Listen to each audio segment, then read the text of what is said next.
Right now on Upfront. Budget talks implode. How do they think that their constituents are going to be served? By them walking away. Democratic Governor Tony Evers, Republican leaders say they're done. Negotiations abruptly ending. I'm very hopeful that the governor will sign the budget. The clock now ticking. The governor accusing Republicans of walking away. Tax cuts, school funding, childcare, all at stake. So what happens now? The governor says you walked away from negotiations. Republicans, did you walk away? Republican Assembly Speaker Robin Vos is here one-on-one.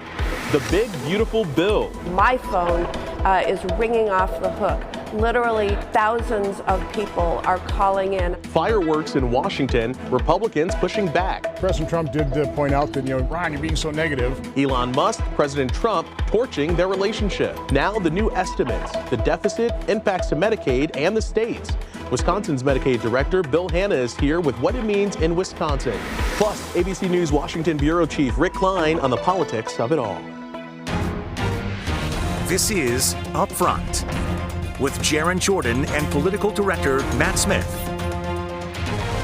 Hi, everyone. Thanks for joining us. Well, what a week from Washington to Wisconsin. In a matter of just minutes, Republican leaders and Democratic Governor Tony Evers going nuclear, all in separate statements declaring state budget negotiations are over. The major players with the governor's administration and Assembly Speaker Robin Vos, Senate Majority Leader Devin LeMahieu all meeting behind closed doors. Tax cuts, education funding, childcare, and the UW system all on the line. The Budget Committee still pushing ahead, meeting Thursday on a number of key agencies. I have no idea what's in Republicans' minds, and I think, you should go and ask them what they are thinking of, and, how do they think that their constituents are going to be served by them walking away? Is that Madison is apparently not unlike Washington, D.C. in that the extremists of their party, the extremists in the Republican Party, apparently hold all the keys to power. If they can't find room to compromise with a governor who is willing to sit down with them earnestly and honestly, I think that shows that the extremists have taken control.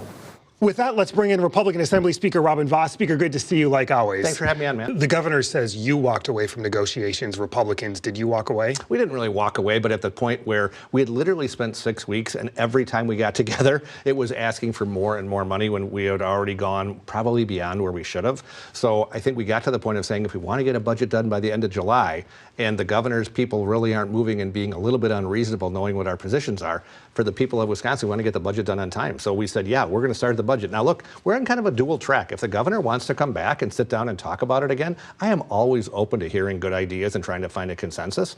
But the problem is they came back, and so I'll give you an example, right? On the UW, we have given basically 0 increases at the UW because most of us believe that the UW needs serious reforms. We asked for reforms. They were okay with a couple. They weren't okay with others, but they wanted $100 million plus of spending for basically no real reforms.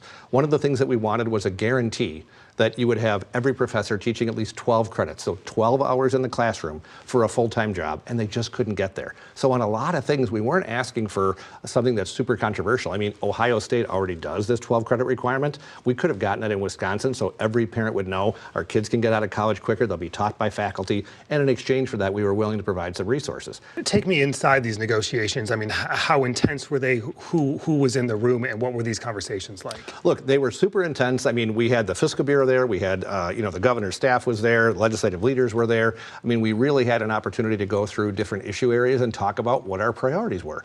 Our priorities from the very beginning were delivering tax relief for the middle class and for retirees. We got there in a smaller way than we wanted, but we were hoping that that would be our trade-off. Even though the governor said he was going to give you the tax cuts that you wanted. Well, yeah, I mean, again, part of that was, yes, he'd be willing to give the tax cuts, but only if we kept increasing the spending amount.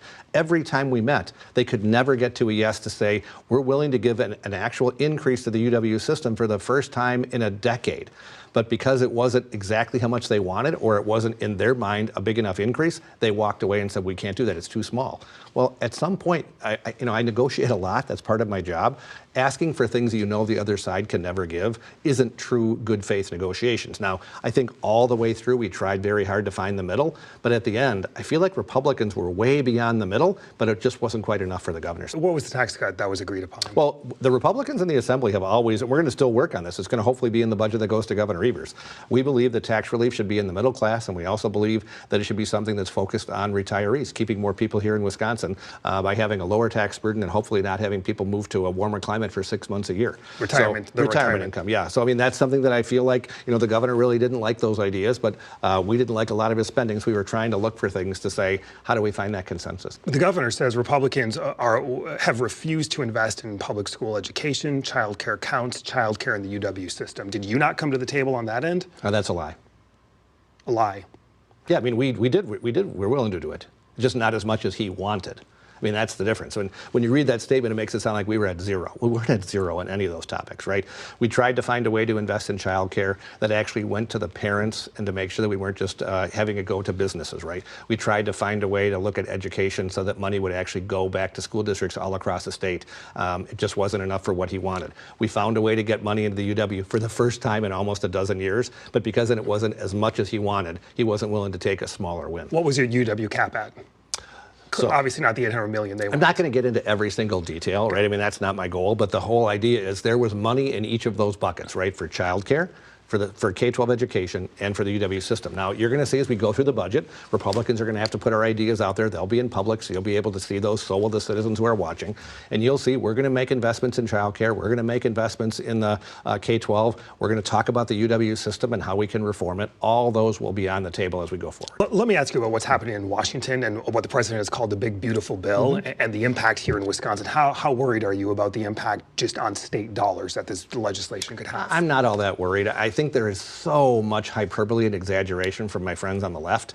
For anybody who's watching, there are no cuts in Medicaid. When they tell you there are cuts, it is untrue. Every single year under the president's bill. More people could go uninsured, though. Only if you consider people who are here illegally that aren't supposed to be getting insurance anyways through Medicaid as some of the uninsured. Because remember, under the bill, no one gets a cut. Right now, there are work requirements, which if you're able-bodied, you shouldn't be on Medicaid anyways. You should be out looking for a job and getting insurance through your employer, or worst case scenario, buying it through the exchange like millions of people do around the country. So if you're able to work, Wisconsinites, Republicans have talked about that for a generation. Tommy Thompson was one of the first to push work requirements, and they've been weakened by Tony Evers. So this is not something that people in Wisconsin are unfamiliar with. We say if you can work, you should. If you're disabled or super poor, that's what Medicaid is for. There are projections, though, that this could cost the state $8 million just in 1 year to implement the Medicaid changes, upwards of $300 million to changes in food share. Would the state absorb those costs? Well, first of all, the changes that are with the work requirements, we already have a lot of work requirements in Wisconsin, so those are national numbers. I think a lot of those are exaggerated. It's coming from the state Medicaid office. They are, but I think they're by people who are exaggerating because of political purposes to try to scare folks at home. It's unfortunate because every single independent analysis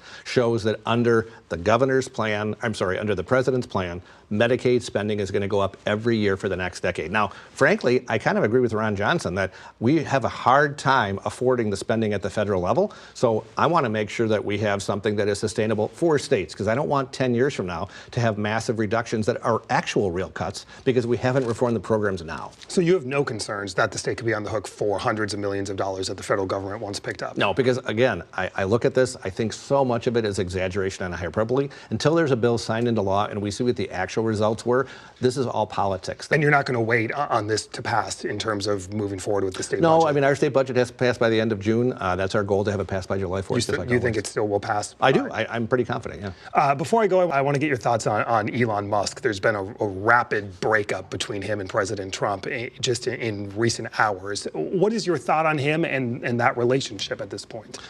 Well, first of all, I think Elon Musk is an incredible innovator and somebody who has cared a lot about politics, willing to risk his own political or his own personal fortune to do it. I give him credit for that. Thank you for coming to Wisconsin and trying to make sure our court did not go crazy liberal. I mean, just today, on Friday, you probably saw there was a Supreme Court, a unanimous decision of the Supreme Court overruling the Wisconsin Supreme Court because they were so out of touch. That's what we've unfortunately gotten. So Elon helped us at Wisconsin. I'm grateful for that. You don't think he helped lose? I don't the think race he helped for Brett Schimmel? No. He helped. He helped, How no so? doubt about it. Well, I mean, he helped us to make the spending basically even. Don't forget, Democrats have this huge advantage because out-of-state billionaires dump tons of money into Wisconsin elections. It's how they have won many of the statewide elections. Having somebody who's willing to step up and help us, I think that's fantastic to try to even the playing field. What do you think about this battle between the two at this point? I think when two people who have been friends have a disagreement, they should probably call each other and talk about it. I don't think it looks very good doing it online on X on all those things. I think they should talk about it, and hopefully there's a bromance. Republican Assembly Speaker Robin Vos. Speaker, like always, thank you for your time. Thanks, Matt. I enjoy it. Coming up, Jaron's back, the reaction from Wisconsin's Medicaid director to what we just heard, plus the new estimates on President Trump's big, beautiful bill and the breakup shaking Washington.